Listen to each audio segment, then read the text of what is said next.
30-40 کروڑ اس صاحب کے لیے کیا بات تھی؟ 30-40 کروڑ روپے کیوں دیا؟ اگر دے دیا ہے تو پھر اگر کام نہیں ہوا تو اس کا مطلب یہ ہوا کہ این پاسبل ہے کہ یہ بات ہی ساری من گھڑت ہو.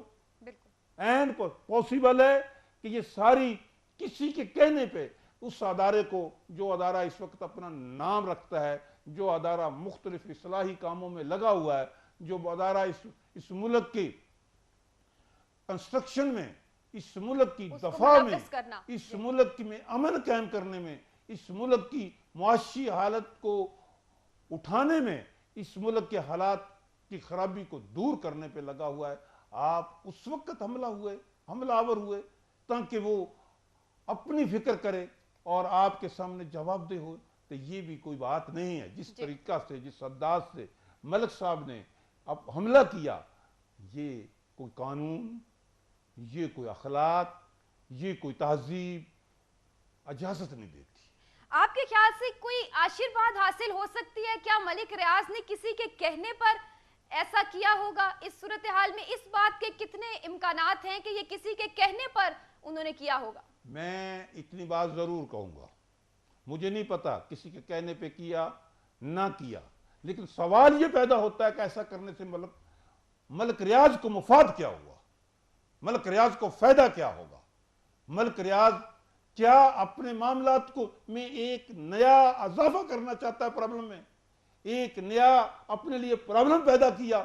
اگر نہیں پرابلم تو پھر یہ بات ضرور ہوگی کہ اگر کسی ایسی ہستی، کسی ایسی طاقت، کسی ایسے بڑے لوگوں کے اشاروں پہ چل کر ملک کو بھی تباہ کر رہا ہے، عدالت کو بھی تباہ کر رہا ہے اور اپنی بربادی کی بھی بنیاد رکھ رہا ہے.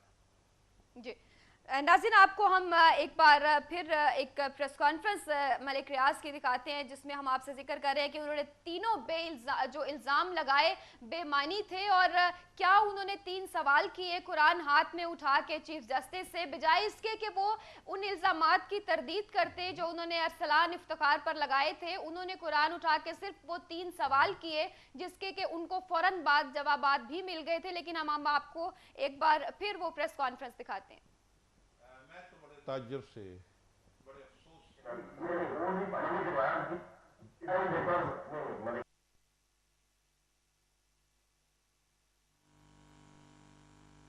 آج بھی وہ نہ سنتے میں ہمارے کیس، ہمارے دل میں بھی بڑی عزت ہوتی ان کی، بڑا احترام ہوتا. میں نے بھی، یہ میری بک ہے کالموں کی، میں نے بھی 2007 میں اسی طرح جدوجہد کی جس طرح پوری. میں پرویز مشرف کے وقت جو میں نے لکھا، چیف جسٹس آف پاکستان کے کسی بزنس مین کی جرت نہیں ایک لفظ بھی لکھنا. میں نے بھی خود گیا چیف جسٹس آف پاکستان کے پاس، اپنی بلٹ پروف گاڑی بھی آفر کی، انہوں نے نہیں لی.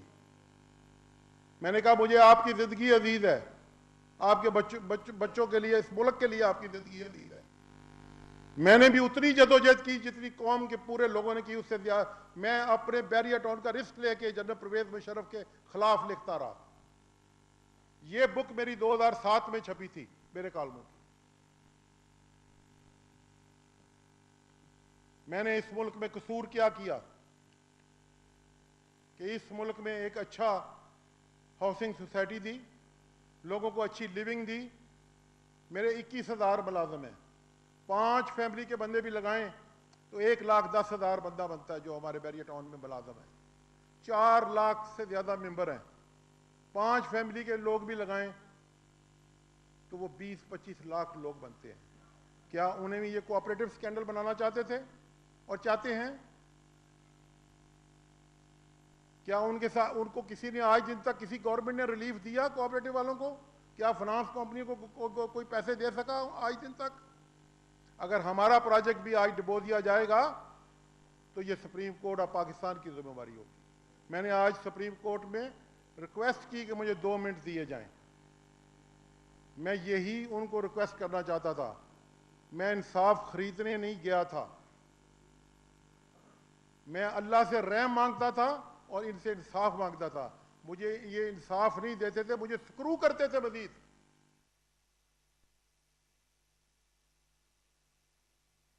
جی ناظرین، آپ ملک ریاض کی پریس کانفرنس کے کچھ جو جھلکیاں ہیں وہ ملاحظہ فرما رہے تھے. ہم دوبارہ چلیں گے chairman royal news Abdul Ghafoor Bhutto صاحب کی طرف اور ان سے یہ جاننا چاہیں گے کہ سر کورٹ کے اندر اور کورٹ کے باہر جو ملک ریاض کے بیانات تھے وہ ٹوٹلی ڈیفرنٹ تھے، مختلف تھے.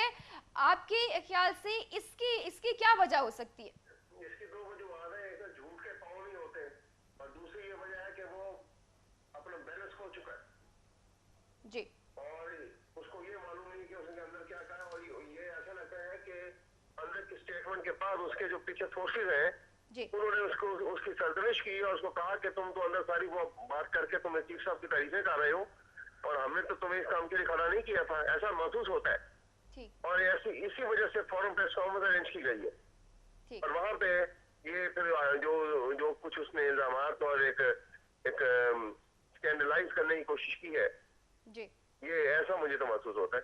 جی احمد اویس صاحب، آپ کے خیال سے اس صورتحال میں اب اس کو کیسے اس کا سرا جو ہے جلد از جلد اس صورتحال کو نپٹانے کے حوالے سے، جیسے اب فل کورٹ ریفرنس جو ہے وہ 15 جون کو طلب کر لیا گیا ہے، اس میں اور بہت سے معاملات ہیں جن پر بات چیت کی جائے گی جس کے بارے میں تفصیل سے بتایا گیا ہے، لیکن آپ کیا سمجھتے ہیں کہ کیا انٹینشن ہوگی ہماری عدلیہ کی کہ اس کو کتنے وقت میں جو ہے اس سارے معاملے کو سلجھا؟ انٹینشن ہوگی کہ جتنی جلدی اس مسئلے کو ختم کیا جائے اور یہ بھی ہوگا کہ یہاں پہ عدلیہ کی جو ہے ذرا برابر بھی وہ کمزوری نہیں ہونی چاہیے اور کنٹمپٹ آف کورٹ میں اور جہاں بھی میٹر آتا ہے کیونکہ عدلیہ کی اس میں کریڈیبلٹی کا مسئلہ ہے ورنہ پاکستانی قوم کی نظر میں پاکستان سپریم کورٹ کی کریڈیبلٹی زیرو ہو جائے گی.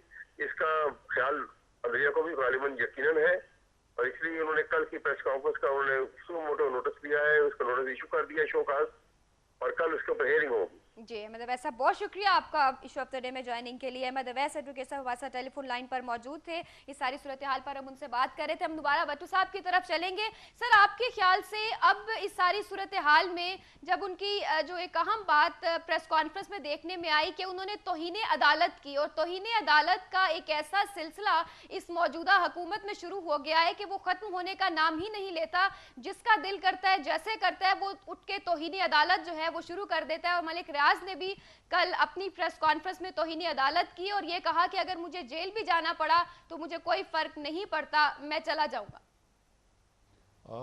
میں تو جو باتیں سن رہا تھا میں ایسے محسوس کر رہا تھا کہ وہ کسی اپنے مد مقابل کسی کاروباری آدمی کو تھریٹ کر رہا ہے، دھمکیاں دے رہا ہے جی، اور یہ بات قانون میں اجازت نہیں دی جا سکتی. اور میں یہ سمجھتا ہوں کہ کورٹ کو اس پہ سخت سے سخت اقدام کرنا چاہیے اور انہیں بتانا چاہیے قانون کیا ہے اور قانون کی دھجیاں اڑانے والا، اپنی مرضی کا فیصلہ لینے والا کو معلوم ہو جائے کہ قانون قانون ہوا کرتا ہے اور وہی قومیں ترقی کرتی ہیں، وہی قومیں اتحاد کرتی ہیں جہاں انصاف کا بول بالا ہوتا ہے. جی، آپ کے خیال سے ان کا یہ کہنا کہ اگر میرے کاروبار کو نقصان ہوتا ہے کیونکہ میں یہ پریس کانفرنس یا یہ جو سارے کیس میں انوالو ہوا ہوں، اپنے کاروبار کا رسک لے کے انوالو ہوا ہوں، شاید آج کے بعد مجھ سے کوئی لین دین کرنا پسند نہ کرے، تو اگر میرا کاروباری نقصان ہوتا ہے تو یہ ایک ذمہ داری سپریم کورٹ کی ہے، اس پر کیا کہیں گے؟ میں یہ سمجھتا ہوں کہ کاروبار اس کا ہے، وہ بتائے کہ کہاں سے کاروبار شروع کیا تھا، کہاں پہنچا، کیسے پہنچا، اور پھر یہ بھی بتائے. اور میں سمجھتا ہوں کہ بلکہ پوری کلہم انکوائری ہونی چاہیے، اس کی انویسٹیگیشن ہونی چاہیے.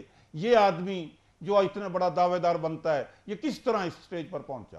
اور پھر یہ ہے کہ اس کے کاروبار، اس کا کاروبار کو آسمان سے اترا ہوا ہے. اس کے کاروبار میں اتنے نقائص ہیں کہ وہ کہتا ہے کہ میں بلیک میل ہو رہا ہوں، مجھ سے لوگ رشوتیں لے رہے ہیں. اگر اس کا کاروبار اتنا ہی اچھا ہے، صاف ستھرا ہے کاروبار، تو وہ گھر بیٹھے عدالتوں کو فیصلے دینے دے اور عدالتیں جو فیصلہ دے اس پر کاربند رہے. اگر اس کے خلاف فیصلہ آتا ہے تو اسے تسلیم کرے. اور وہ تو بکھلا گیا انتہائی بکھلا ہوا آدمی، ایسے محسوس ہوتا ہے وہ کسی پکڑ میں جا رہا ہے، اللہ کی پکڑ میں جا رہا ہے یا کسی کہیں بھی وہ پکڑ میں جا رہا ہے. کیونکہ یہ کل کی پریس کانفرنس میں جو ملک ریاض کی بکھلاہٹ تھی وہ صاف نظر آ رہی تھی. اچھا، آپ کے خیال سے جو اس سچویشن میں ہم ان نے ساڑھے چار سالوں میں یہ صورتحال دیکھی ہے کہ ہمارے حکمرانوں کا جو عدلیہ کے ساتھ ایک رویہ رہا ہے، کیا اس کی ایک وجہ صرف NRO کیسز ہو سکتی ہیں جو قوم کا لوٹا ہوا پیسہ ہمارے سیاستدانوں نے اس ملک سے باہر منتقل کیا، جب سے اس کو واپس لانے کے سلسلے کے حوالے سے جو کیسز شروع ہوئے، شاید یہ محاذرائی وہاں سے شروع ہوئی؟ آپ کیا کہتے ہیں؟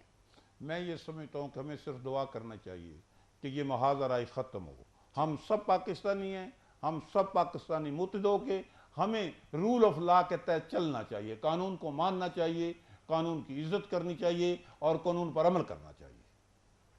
آپ کے خیال سے ابھی اس جیسے آپ نے فرمایا کہ اس ساری کہانی کا، اس سارے سچویشن کا انکوائری ہونی چاہیے کہ صرف مختصر سی مدت میں اگر ملک ریاض اربوں پتی ہوا اور ایک یہ اچھوٹی اسی کہانی محسوس ہوتی ہے تو اسے اب اس صورتحال کو نئے سرے سے انویسٹیگیٹ ہونا چاہیے کہ وہ اب اپنے بارے میں بھی جواب دے کہ اس نے یہ کیسے سارا کاروبار جو ہے وہ اپنا کھڑا کیا، جس کے کہ نقصان کا ذمہ دار وہ سپریم کورٹ کو ٹھہرا رہا ہے. نہیں، کیا وہ چاہتا ہے کہ اس کے فیصلے اس کی مرضی کے مطابق ہوں؟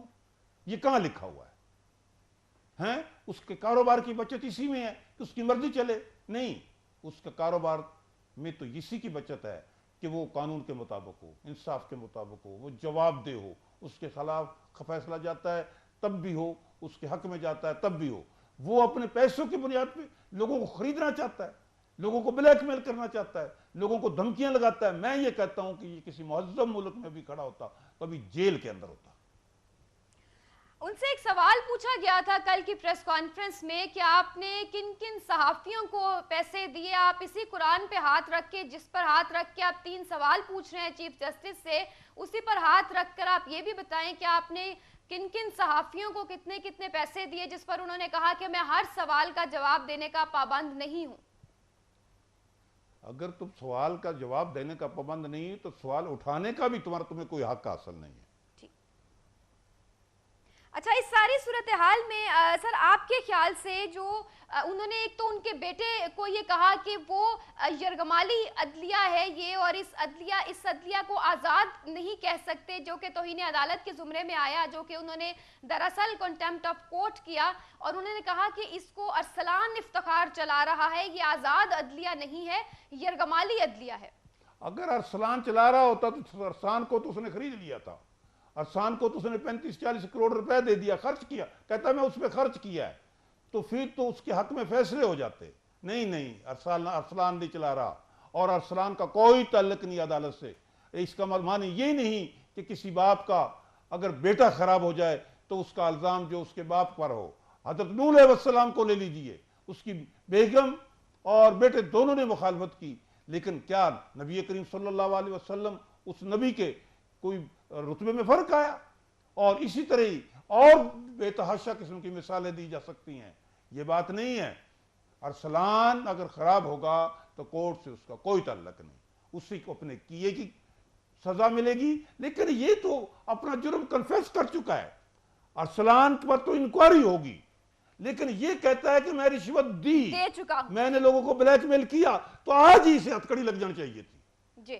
اور اس بات کا کہ جو بلیک میل شخص اگر کہتا ہے کہ میں بلیک میل ہوا ہوں تو وہ خود کتنا صاف ہوگا یا اس معاملے میں وہ خود کتنا بے گناہ ہوگا، یہ تو خود اس کے بیان سے ظاہر ہے. جیسا آپ فرما رہے ہیں، اگر اس نے کہا ہے کہ میں بلیک میل ہوا ہوں تو خود اس کے من میں کتنا چور ہوگا. میں وہی بات کرتا ہوں نا کہ یہ تو آپ نے سب کچھ بات بتا دی. وہ جتنا کو صاف ہوگا وہ دنیا کو بھی پتہ ہے، وہ جتنا کو صاف ہوگا اس کے ضمیر کو بھی پتہ ہے، وہ جتنا کو صاف ہوگا آج بھی پتہ چل گیا ہے کہ وہ خوف زدہ ہے اپنے کیے پر، اور اسے خوف ہے کہ اسے اپنے کیے پر سزا ملے گی. جی ناظرین، ایشو آف دی ڈے میں ہماری گفتگو کا سلسلہ جاری رہے گا. وقت ہوا ایک بریک کا، ہمارے ساتھ رہیے گا.